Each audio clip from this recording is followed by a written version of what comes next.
Shalom Bapak Ibu yang dikasihi Tuhan.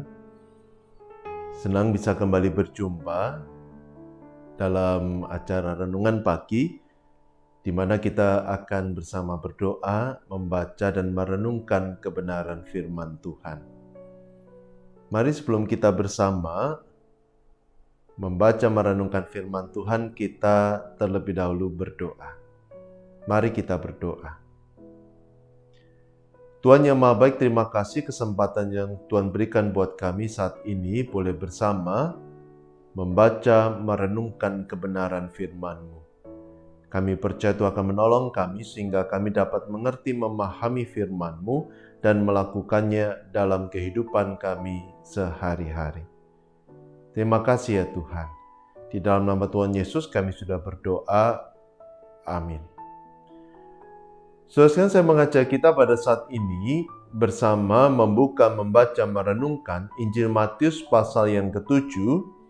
Injil Matius pasal 7 ayat yang ke-7 sampai 11.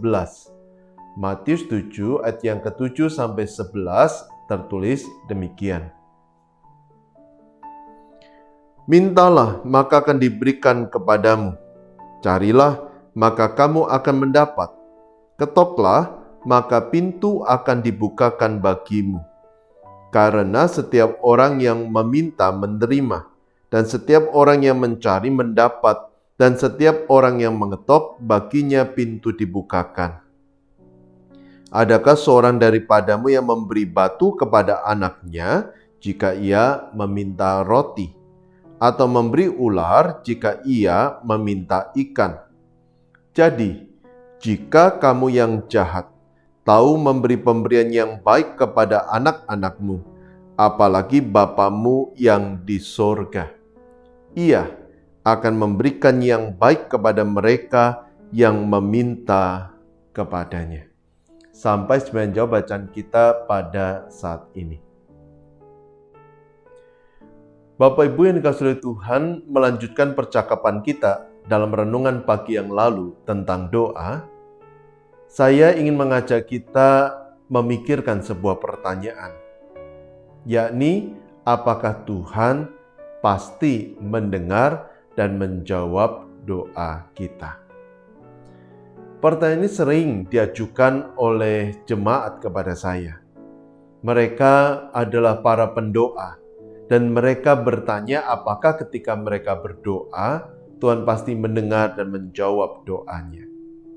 Dan tentu Bapak Ibu menjawab pertanyaan seperti ini bukan perkara yang mudah. Karena saya bukan Tuhan. Saya tidak tahu isi hati Tuhan. Dan yang kedua, Tuhan kita punya banyak pertimbangan sebelum Dia memutuskan untuk menjawab doa-doa kita. Namun meski demikian Bapak Ibu, kalau kita membaca dalam Matius 7 ayat yang ke-7 sampai 11, di sana Tuhan Yesus memberikan 3 jaminan bagi kita yang berdoa kepadanya. Jaminan yang pertama, yakni jaminan bahwa Dia pasti mendengar dan menjawab doa umatnya. Mari kita perhatikan Matius 7 ayat yang ke-7 dan 8. Di sana Tuhan Yesus berkata demikian. Mintalah, maka akan diberikan kepadamu. Carilah, maka kamu akan mendapat. Ketoklah, maka pintu akan dibukakan bagimu. Karena setiap orang yang meminta menerima, dan setiap orang yang mencari mendapat, dan setiap orang yang mengetok baginya pintu dibukakan. Menarik bagaimana dalam kedua ayat ini Tuhan Yesus selalu mengatakan bahwa ada satu hal yang kita lakukan dan ada respon yang kita dapatkan. Kita meminta, kita menerima.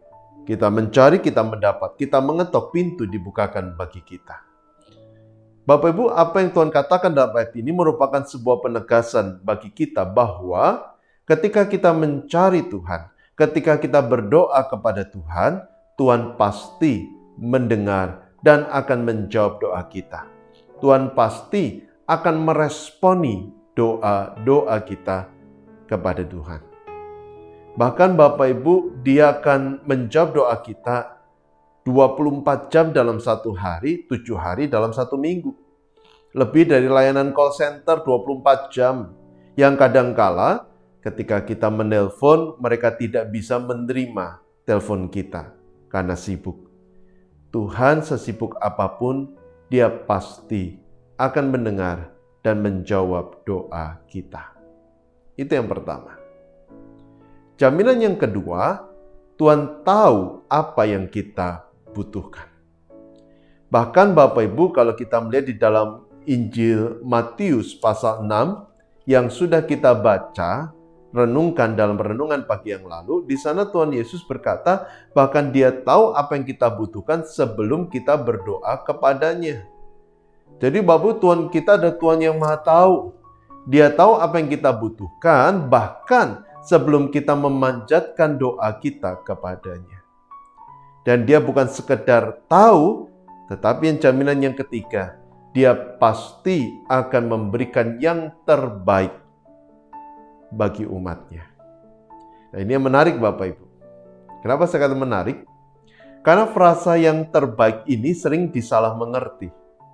Banyak orang pada saat ini, tanpa bermaksud menghakimi, memikirkan yang terbaik sebagai yang berkorelasi berarti bahwa apa yang mereka minta akan dikabulkan. Karena yang terbaik yang mereka pikirkan adalah yang saya minta itu akan dikabulkan. Padahal Bapak, kalau kita lihat di dalam Matius pasal 7, frasa yang terbaik dalam perspektif Allah bukan dalam pengertian seperti itu. Kalau kita lihat dalam Matius pasal yang ke-7, ayat yang ke-9, di sana Tuhan Yesus berkata, adakah seorang daripadamu yang memberi batu kepada anaknya jika ia meminta roti? Atau memberi ular jika ia meminta ikan?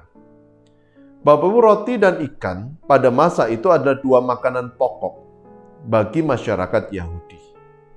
Dan Tuhan menggunakan dua makanan pokok ini untuk mengatakan, menegaskan bahwa ketika seorang anak meminta apa yang dia butuhkan kepada bapaknya, maka Bapa pasti memberikan apa yang dibutuhkan oleh anaknya. Hal ini pun juga berlaku dalam hidup kita. Tuhan tahu apa yang kita butuhkan, dan Dia pasti memberikan apa yang kita butuhkan.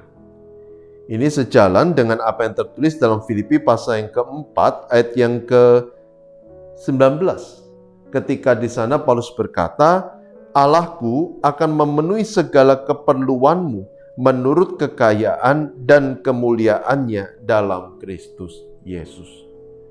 Jadi Bapak Ibu, Tuhan Dia tahu apa yang kita butuhkan, dan dalam segala hikmatnya, kemuliaannya, kekayaannya, Dia akan memberikan apa yang kita butuhkan.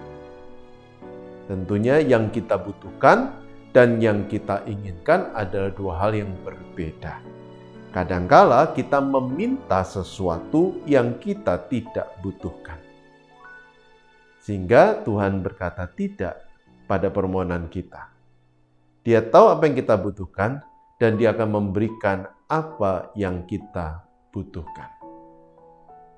Dan yang kedua, selain apa yang kita butuhkan, frasa yang terbaik ini juga di dalam Matius 7 menunjuk kepada apa yang baik bagi kita.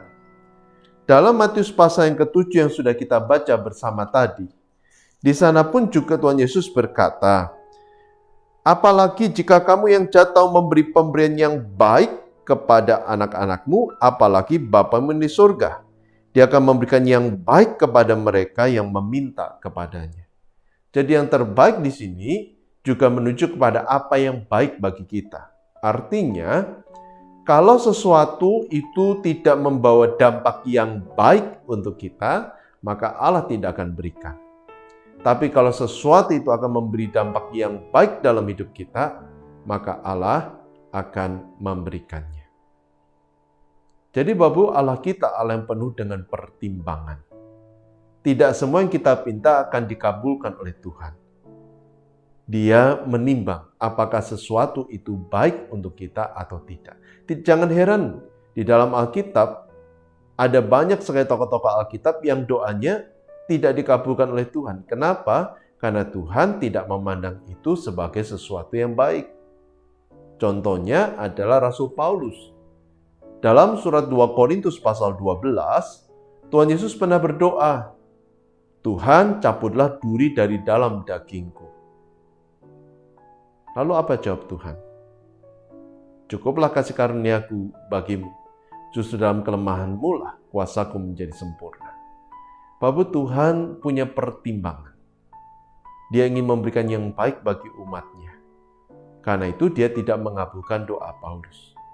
Meski demikian, dia tetap memberikan kekuatan bagi Paulus. Demikian pula dalam hidup kita. Allah tahu apa yang kita butuhkan. Dan Allah tahu apa yang baik untuk kita. Dia akan memberikan apa yang kita butuhkan dan memberikan yang baik untuk kita. Karena itu yang perlu kita lakukan apa? Yang pertama, tentunya kita harus mengenal Tuhan dengan baik, dengan benar. Sehingga kita bisa memahami kehendaknya, rancangannya, hikmatnya, dan setiap alasan di balik jawaban doanya pada kita. Yang kedua, kita tentu harus percaya. Percaya bahwa apapun yang Allah putuskan, meski mungkin tidak sesuai yang kita inginkan, meski mungkin mengecewakan kita, tapi kita perlu percaya bahwa itu yang terbaik bagi kita, bagi umatnya. Dan yang ketiga, tentunya kita harus taat. Taat pada apapun keputusan Tuhan. Taat pada apapun yang Allah nyatakan kepada kita. Taat karena kita percaya itu yang terbaik bagi kita. Amin. Mari kita bersama berdoa. Tuhan, terima kasih untuk firman yang boleh kami renungkan bersama saat ini. Firman yang meneguhkan iman kami bahwa Tuhan pasti mendengar dan memberikan yang terbaik sebagai jawaban atas setiap doa kami. Dan biarlah Tuhan keyakinan ini sungguh terpatri di dalam hati dan pikiran kami. Dan mendorong memotivasi kami untuk percaya dan mempercayakan hidup kami kepada Tuhan. Termasuk juga menerima setiap keputusan Tuhan atas doa dan permohonan yang kami panjatkan kepada Tuhan. Tuhan, tolong pimpin dan sertai kami semua. Berilah kami hikmat untuk memahami rancangan-Mu, pimpinan-Mu, kehendak-Mu dalam hidup kami. Kami juga menyerahkan doa untuk kehidupan kami masing-masing, untuk pekerjaan kami, usaha kami, studi kami, keluarga kami, Tuhan yang berkati. Kami ingat kepada saudara kami yang sakit, berkenan Tuhan menjamah memulihkan mereka. Kami pun juga ingin berdoa untuk setiap kami, Tuhan berikan kepada kami kesehatan, agar kami boleh giat berkarya untuk Tuhan. Berkati juga untuk gereja Tuhan GKI Kutisari Indah, Allah yang terus berkasih karunia, memimpin dan menyertai gereja-Mu. Dan juga berkati bangsa negara kami. Terima kasih ya Tuhan. Kami percaya Kau telah mendengar setiap doa kami, yang terbaik Tuhan akan berikan sebagai jawaban doa kami. Karena itu setiap doa dan permohonan ini kami panjatkan hanya di dalam satu nama, nama Tuhan Yesus Kristus. Dan hamba-Mu mohon, Bapa ulurkan tangan kasih-Mu, curahkanlah berkat-Mu. Bapa yang kasih Tuhan, arahkan hati pada Tuhan dan terimalah berkat dari Tuhan. Tuhan senantiasa mendengar doa kita. Dia akan memberikan kekuatan dalam hidup kita. Dia akan memberikan berkat damai sejahtera dalam keseharian kita. Dia akan menyertai kita dari sekarang sampai selama-lamanya. Amin. Tetap sehat, tetap semangat, percayalah Tuhan pasti memimpin dan menyertai setiap kita dari sekarang sampai selama-lamanya. Amin.